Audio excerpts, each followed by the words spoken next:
Hi, Mike's Carburetor Parts here. In this video we're going to install the accelerator pump diaphragm in this Autolite 2100 2-barrel carburetor. So hang on just a second, we'll get started on that.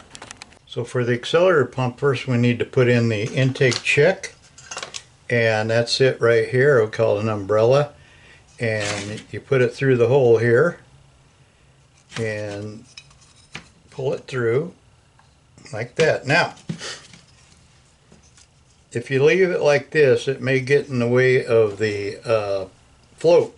So you need to cut the end of it off so that it doesn't rub on the float and cause the float to hang up. Okay, just like so. All right, put a little water on it when you pull it through. It makes it easier. Now the spring goes, the big end, on the inside for obvious reasons. Why obvious? Because it fits over that inlet check.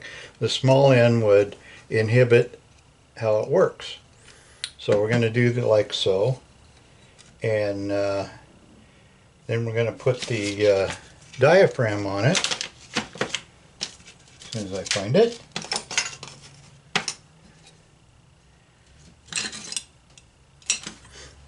Okay, there's the diaphragm. This end, the one that pokes out, goes this way, out this way. You can put a little silicone lubricant on it.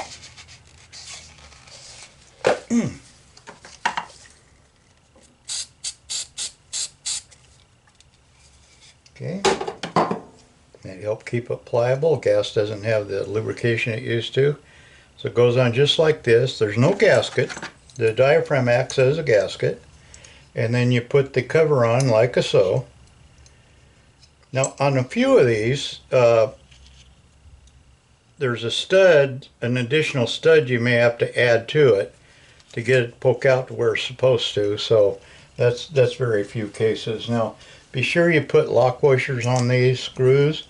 I seem to be missing quite a few lock washers, so just pretend like I put them on there. And there we go. So we got 4 screws we're going to put on there. We're going to tighten them down evenly. We're not going to over tighten, because as I've shown before, it can get warped. If it does, put it in a vise, make yourself a little jig to tighten up on it, and heat it up and tighten a little bit more, and then let it cool off, and usually that'll straighten it out. The other thing you can do is file the corners. Okay, and it's all about tightening it down too tight. Don't put any gasket sealer on it. So if you snug it down good, that should be enough. If it leaks, then you got a problem with it being warped. Okay, you can see how it works. That spring is going to return the diaphragm. When it's out, when it pulls out like that, that check inlet is going to open and allow fuel to flow in through there.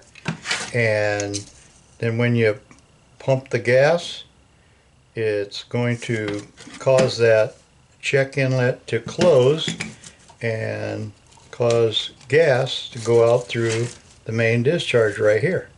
Okay, that's how it works. So that's how you put the accelerator pump diaphragm installed.